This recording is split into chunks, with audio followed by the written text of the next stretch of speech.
Il y a eu la révolution culturelle, mai 68, les Rolling Stones, les Cheveux Longs, les Black Panthers, les Palestiniens, l'Underground, et depuis 2-3 ans, plus rien.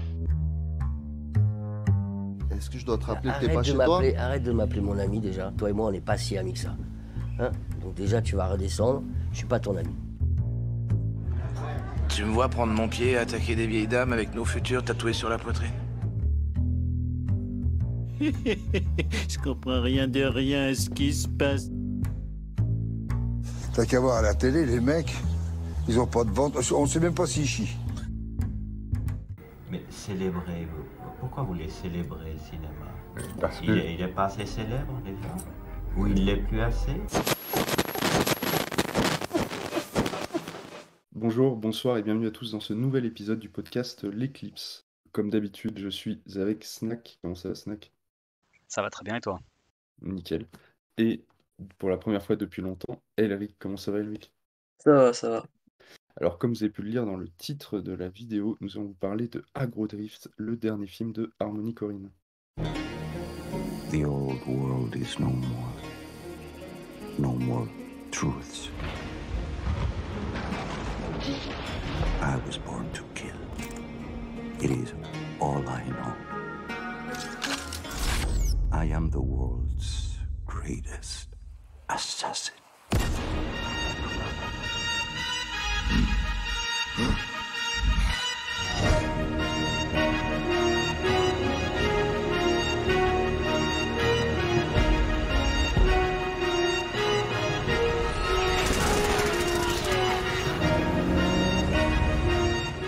Dans les bas-fonds de Miami, un tueur à gages chevronné se lance dans la poursuite incessante de sa prochaine cible. Naviguant dans un monde tordu où la violence et la folie règnent en maître, les tensions s'effilochent, menant un voyage psychédélique qui brouille les frontières entre prédateurs et proies. Du coup, alors faut que j'essaye de m'en souvenir parce que le film, je l'ai quand même vu il y a un mois maintenant, je crois. Donc, à la base, c'était pas forcément un projet qui m'intéressait plus que ça. J'avais juste vu les images et les bandes annonces. Je crois qu'il a fait quelques festivals et je trouvais ça un peu gaulerie, le délire caméra thermique, tout ça. Et du coup, quand il est sorti il y a 3 semaines, un mois à peu près, je l'ai regardé immédiatement parce que j'avais pas grand-chose à faire et qu'il est pas très long. Et j'avoue que je me suis pris un peu une claque dans la gueule. Je trouve vraiment que c'est exceptionnel. Et pourtant, je suis pas un immense fan d'Harmony Korine. C'est-à-dire que j'ai vu que Spring Breakers, que je trouve très très bien, mais c'est pas un de mes films préférés. Mais celui-là, je trouve que c'est vraiment un film qui est assez fascinant.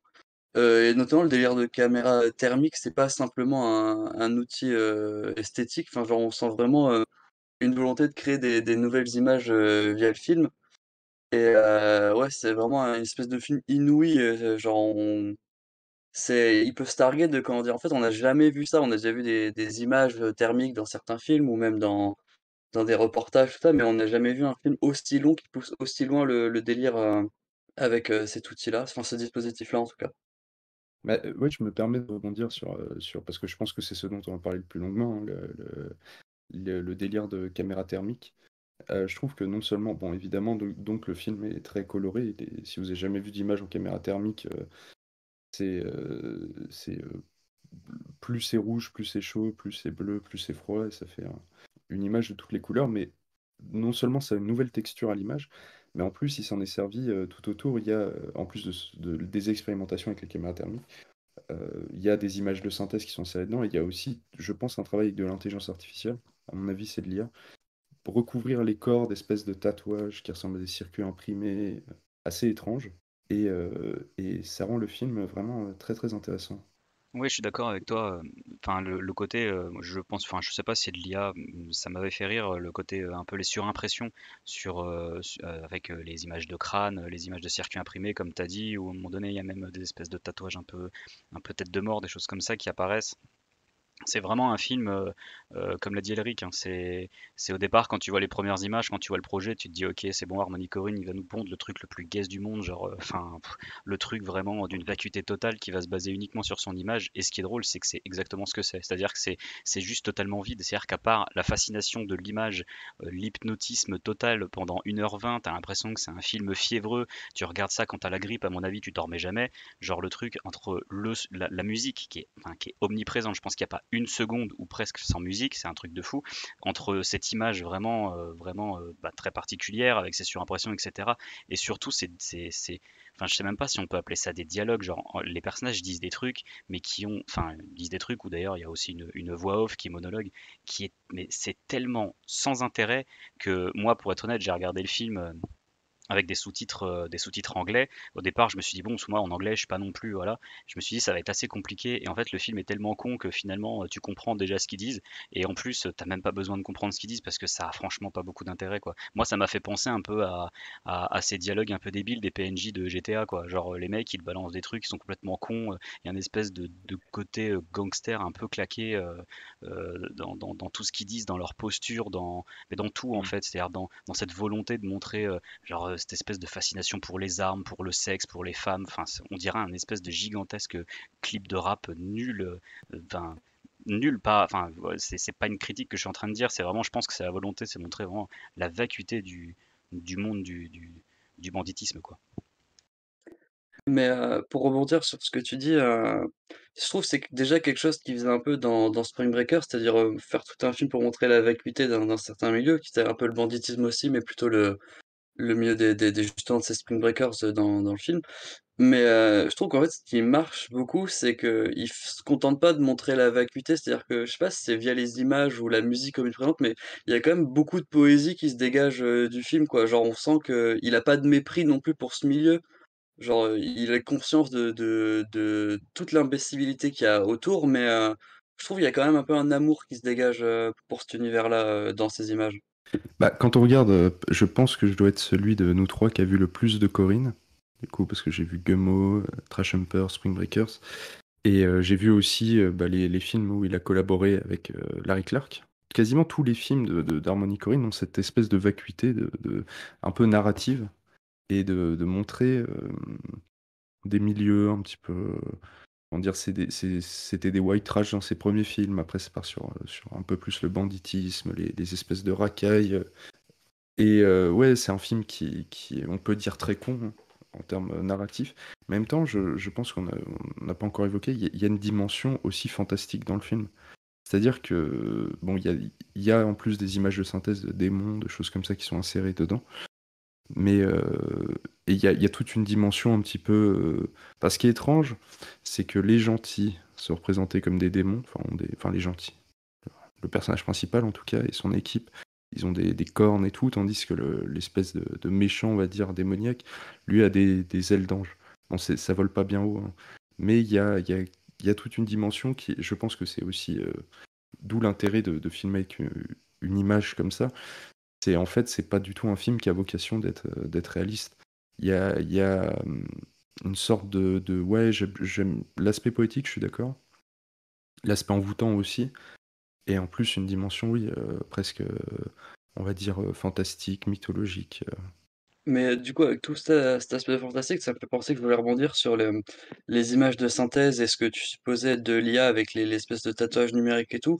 Et ce que je trouve aussi, c'est une des film et c'est sûrement dû au fait qu'il soit en caméra thermique, c'est que ça crée tellement de nouvelles images que certaines fois tu sais même pas ce qui est de l'ordre de l'animation ou qui a vraiment été filmé. Justement, moi je pense à ces tatouages où tu sais pas, enfin genre tu supposes que c'est du numérique, enfin de l'IA, mais moi quand je regardais le film, à un moment je me dis mais est-ce que c'est vraiment un dessin qui sont repassés dessus à l'animation ou un truc dans le genre. Enfin, je trouve il y a des fois t'as peut-être limite l'impression de voir une cinématique de jeu vidéo, mais je dis pas ça dans le mauvais sens du terme, genre.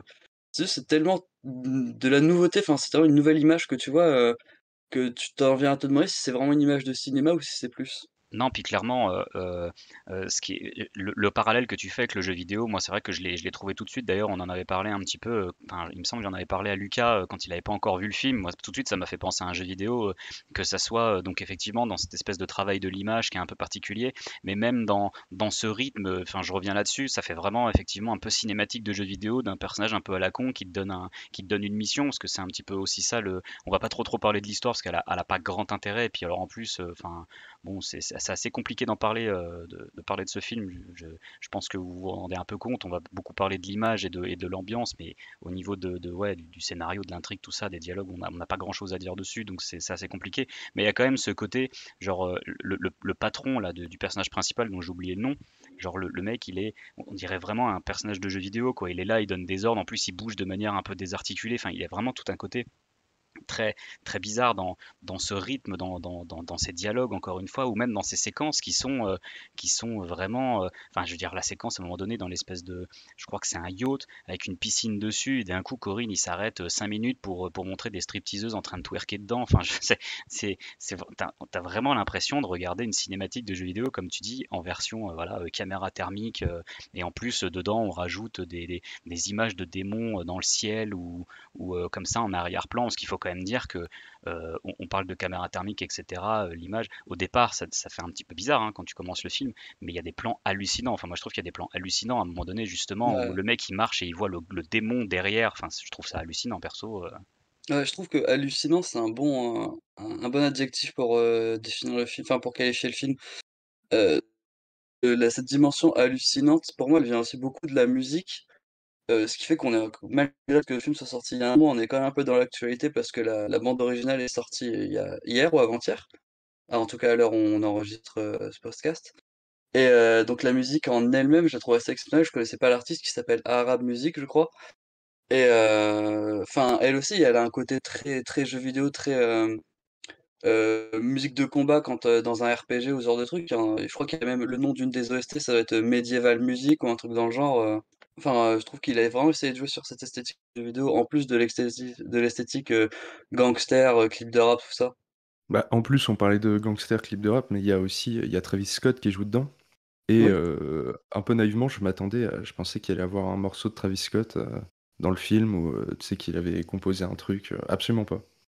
Absolument pas. Il est vraiment là en tant qu'acteur. Parce que, en gros, il y a deux personnages un peu identifiables dans le film principaux. C'est le héros enfin, qui s'appelle Beau, qui est joué par Jordi Mola, et son élève, son disciple tueur, qui s'appelle Zion, et qui est joué par Travis Scott. Et ouais, comme tu disais, la musique est très envoûtante. Alors, je trouve que il y a une dimension très ambiante, mais ambiante électro un peu étrange. Et quand vous parliez de jeux vidéo, tu parlais de GTA tout à l'heure, Snack, c'est vrai que moi j'ai pas pu empêcher de penser à Vice City parce que le film se passe à Miami. Et on sent cette ambiance Miami quoi, dans le film.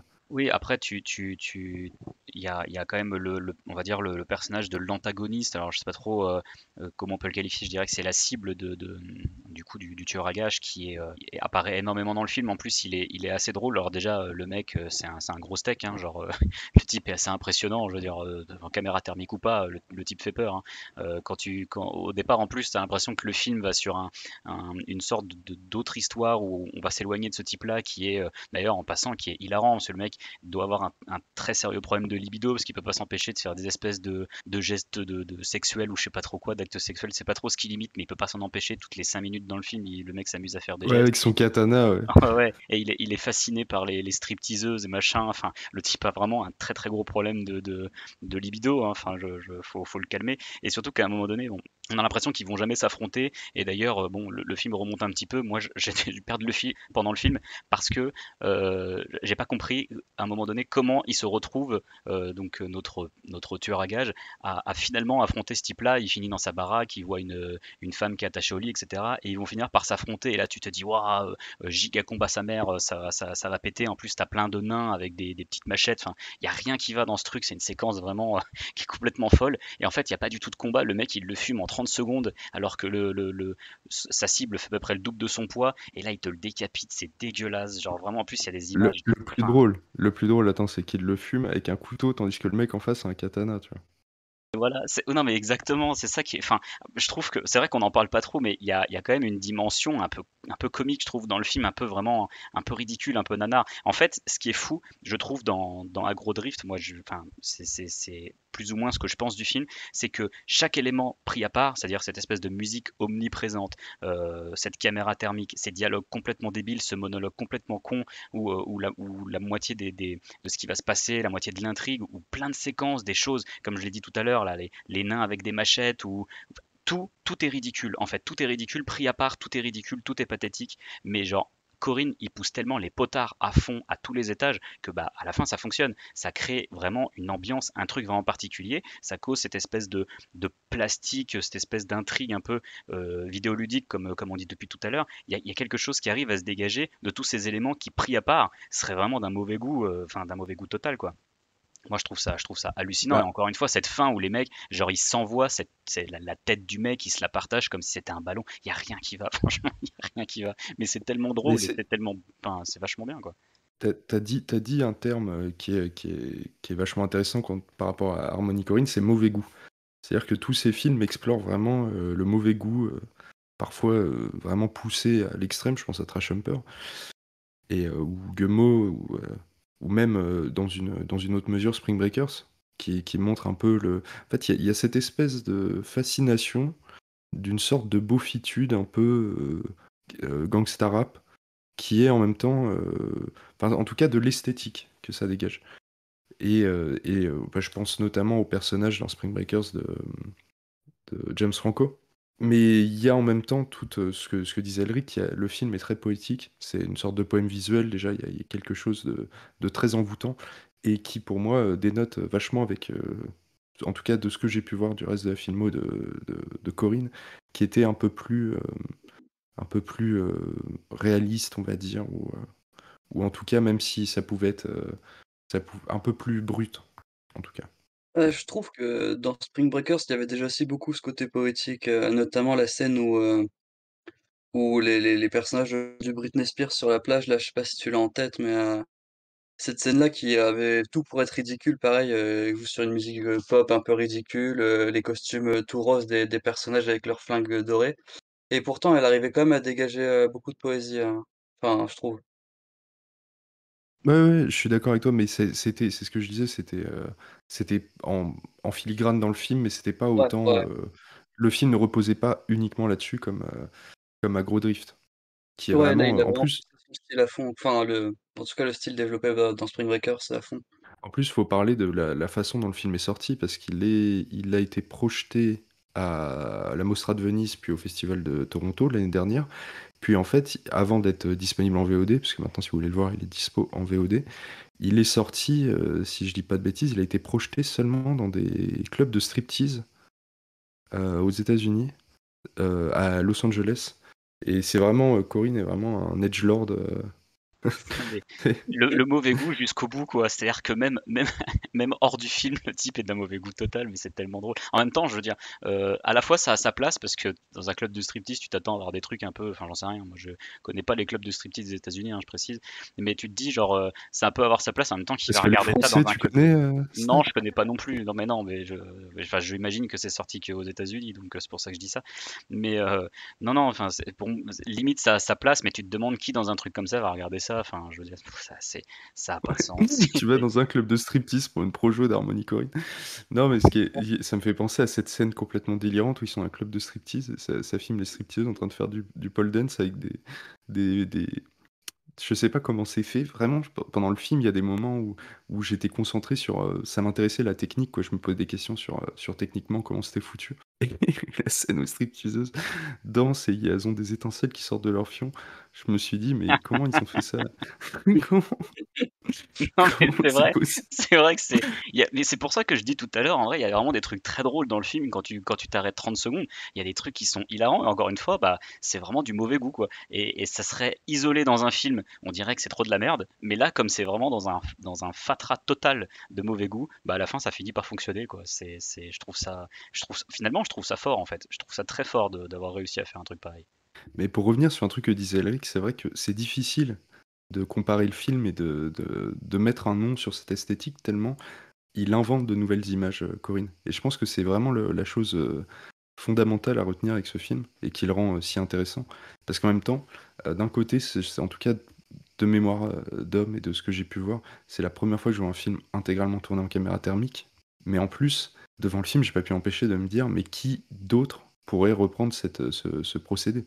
Comment tu veux faire autre chose que ça avec ce procédé? On avait eu aussi, La Zone d'intérêt qui avait des pas entièrement, mais qui avait des scènes tournées en caméra thermique, avec un effet noir et blanc cette fois et sinon je suis pas sûr que ce soit de la caméra thermique, mais il y a le documentaire, Il n'y aura plus de nuit filmé avec des images d'hélicoptères. C'est de l'infrarouge, non? Beaucoup, C'est de je crois. l'infrarouge? Ok. Je sais pas, je l'ai pas vu, hein, Là, je l'ai mais pas vu oui, non mais plus, comme mais c'est bien que tu cites il n'y aura pas de nuit parce que c'est la plupart des images de caméra thermique qu'on a l'habitude de voir, c'est des images de l'armée. En tout cas, ouais, et il n'y aura pas de nuit, si je dis pas de bêtises, c'est un documentaire qui est ouais, composé uniquement de footage, comment on dit, de métrage de l'armée, en caméra thermique donc, ou infrarouge, je ne sais pas, je l'ai pas vu. Mais oui, mais là surtout, c'est-à-dire que dans la zone d'intérêt, c'était des fragments et qui donnaient une dimension onirique justement à ces séquences. ouais. Là, c'est l'intégralité du film. Et ouais, en fait, il y a un côté trip schizophrénique de POV, tuer un tueur complètement taré dans le film, Ouais, qui est... mais le hasard a fait que l'autre jour, j'ai été revoir, Predator au cinéma et c'est marrant que le film développe autant ce délire de chasseur et de proie parce qu'en fin de compte, on se demandait quel film a forge thermique avant et c'est un peu l'exemple, canonique quoi. C'est l'image thermique la plus connue du cinéma, c'est la vision du Predator, depuis son casque et du coup, je trouve ça va un parallèle un peu intéressant, entre les 2 films sur le côté, entre 2 personnes, enfin, chasse entre 2 entités, différentes, un démon tueur à gages et une espèce d'ange, bizarre, chelou avec un katana quoi et dans Predator, un alien et un soldat. Ouais, j'avais pas pensé, mais c'est vrai, c'est exactement ça. C'est vrai que Predator, je l'avais pas en tête. Parce Je que sais j'ai pas. revu au hasard l'autre jour. Ouais, non, mais c'est pas mal. Mais là, en plus, Corinne, là où il va plus loin, c'est que il se sert des couleurs et de la texture de l'image thermique pour rajouter, en fait, en surimpression par-dessus, ou des images de synthèse en plus à l'intérieur. Parce que moi, je m'attendais à quelque chose de vraiment plus... Enfin, qui n'utilise que de la caméra thermique, quoi.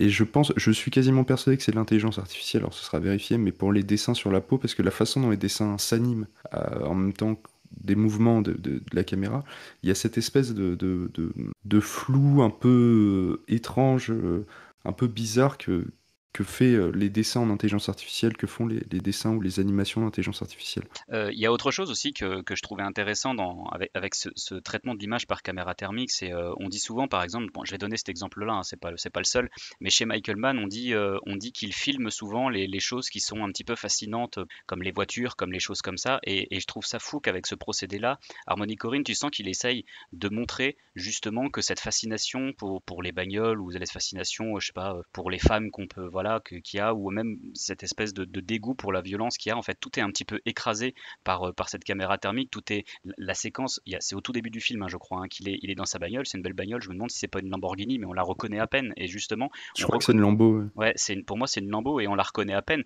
Et du coup, enfin, en fait, ça casse totalement ce côté parce que voilà, quand tu regardes un film de gangster, t'es content parce que si tu vois aussi des belles bagnoles, tu vois machin, tu vois, c'est ce que disait un petit peu Jean-Baptiste Toré sur Miami Vice. Ouais, t'es là, t'es content, tu veux voir des belles bagnoles, mais en fait, tu vois un petit peu la vacuité du capitalisme, les choses comme ça. Et là, c'est un petit peu comme si il montrait la vacuité au carré, quoi. C'est-à-dire que t'as un plan à ras-le-sol d'une Lamborghini et il est moche. Enfin, il est moche. Je me comprends, c'est-à-dire que t'es pas du tout fasciné par cette bagnole, t'en as rien à foutre en fait. Ça pourrait être une Twingo, que ça serait exactement la même chose. Genre cette Lamborghini n'a plus aucun attrait, n'a plus aucun intérêt en fait pour le spectateur. Et c'est comme ça partout. T'as des scènes voilà, t'as des stripteaseuses, je sais pas trop si c'est une scène de sexe ou une scène de sensualité avec sa femme au début du film, je me rappelle plus trop. Mais c'est pareil, genre il y a rien, y a pas d'émotion, il y a rien qui se dégage de ça. Et à la fin, j'en parlais, la scène, à un moment donné, il y a une scène de décapitation. Je veux dire, techniquement, tu la filmerais normal, elle est dégueulasse. Enfin, tu montrerais les mecs qui jonglent avec une tête, ça serait horrible. Là, tu vois ça en caméra thermique et tu te dis, bon, bah ouais, en fait, c'est bah, du coup, je trouve que ça atténue vachement la violence. Et c'est un procédé qui montre, on en parle depuis tout à l'heure, mais qui montre vraiment la vacuité des images, ou plutôt la manière dont on essaye d'apporter une importance à une image, qui finalement, en fait, si tu modifies simplement les couleurs et que tu filmes ça en caméra thermique, bah, en fait, l'image n'a plus d'importance, perd son pouvoir de fascination, quoi. Je sais pas s'il perd son pouvoir de fascination, en tout cas, il en a un d'une nouvelle nature. Après, ce qui est intéressant aussi avec cette image, c'est que on est presque, en fait, on est entre les images réelles et presque l'animation. Par moment, on a ce détachement, on a l'impression presque de regarder un film d'animation.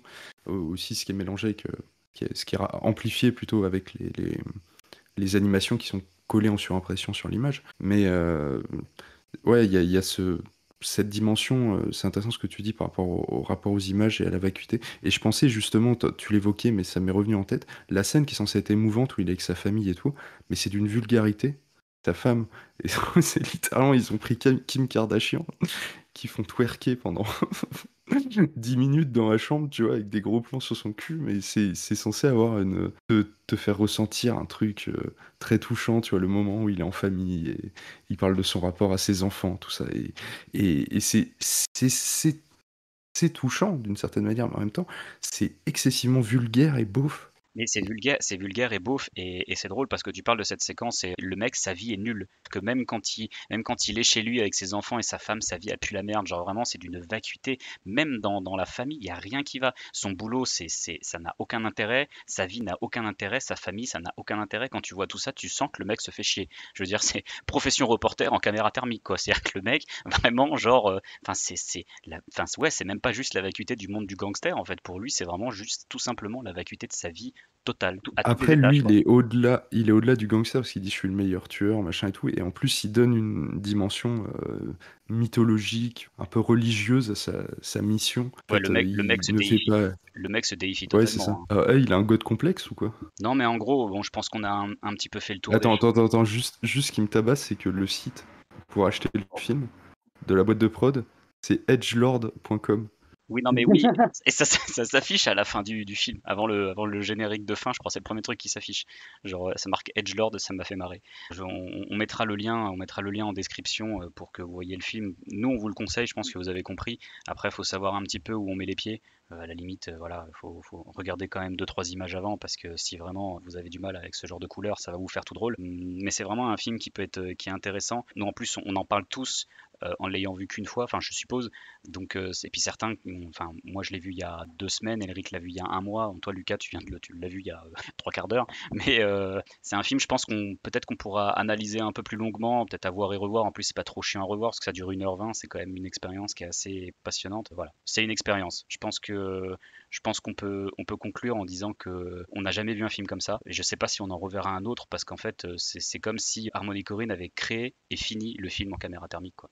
Bah, c'est ce que je disais, je vois pas comment tu peux faire autre chose, enfin, sur un film complet, c'est-à-dire qu'on parlait de Predator ou de documentaires qui prennent des images de l'armée, mais j'ai du mal à imaginer comment tu peux faire un film entier avec ce procédé autrement que de cette manière.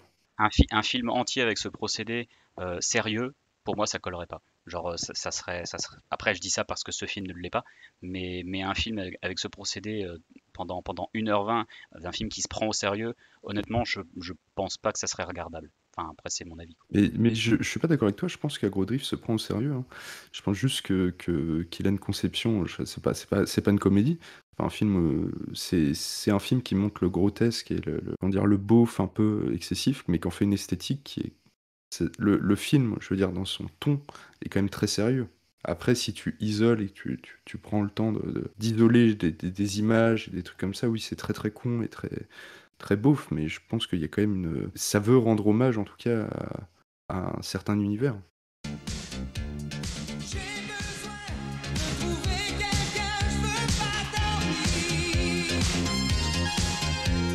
Je